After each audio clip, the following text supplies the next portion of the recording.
Hi, Sandra here, the Misophonia therapist. And today's question is, does misophonia mean I am inflexible? Is it just my inflexible personality type? So when I interviewed people with misophonia, I was definitely struck by how many of them were really not keen on a more go with the flow approach to life. So it was a big no to unexpected surprises, sudden changes of plan, coping with uncertain situations, and dislike of spontaneity.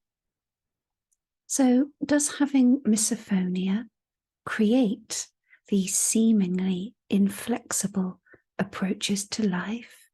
Or is it the other way around? Does your personality type make it more likely that you will develop misophonia? So let's look at the first one. Does having misophonia create inflexibility and an inability to go with the flow? And remember, at this point, I am speculating based on my interest in the topic within the scope of my own observations and as a therapist and the people I help and those I have interviewed.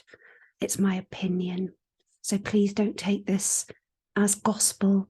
I'm not a doctor. I'm not a neuroscientist.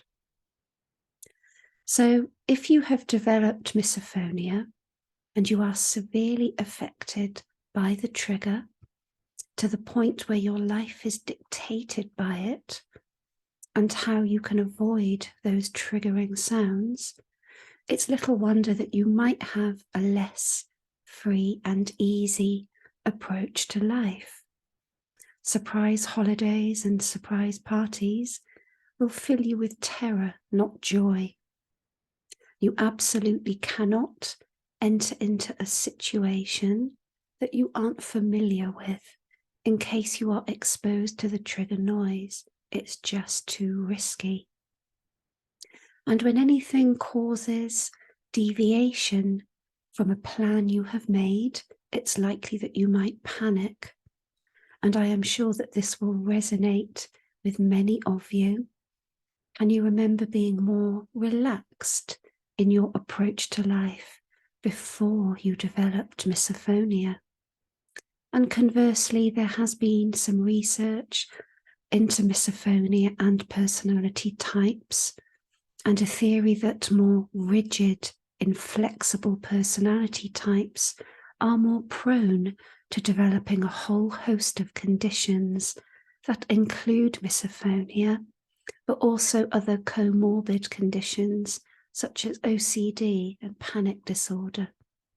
Now, these chicken and egg conundrums are deeply fascinating, and they do open up debate around treatment possibilities.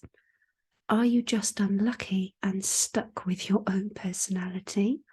Or can you change? Can working on these anxiety-related personality traits help you with your experience of misophonia? And even if your misophonia developed as a safety response to the first time you heard the trigger, would working on that make a difference?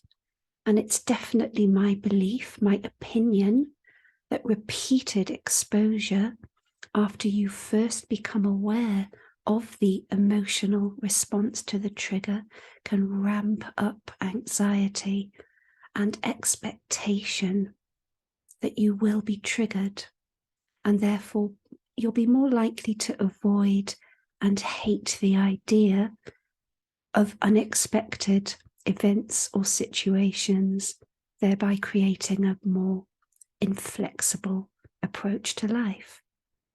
And I hope you found this video interesting. Again, please do let me know if you have any questions or any comments, and let me know what you think. And as ever, please do subscribe if you're watching me on YouTube, follow me on other platforms, and just let me know if you would like me to help you. Bye for now.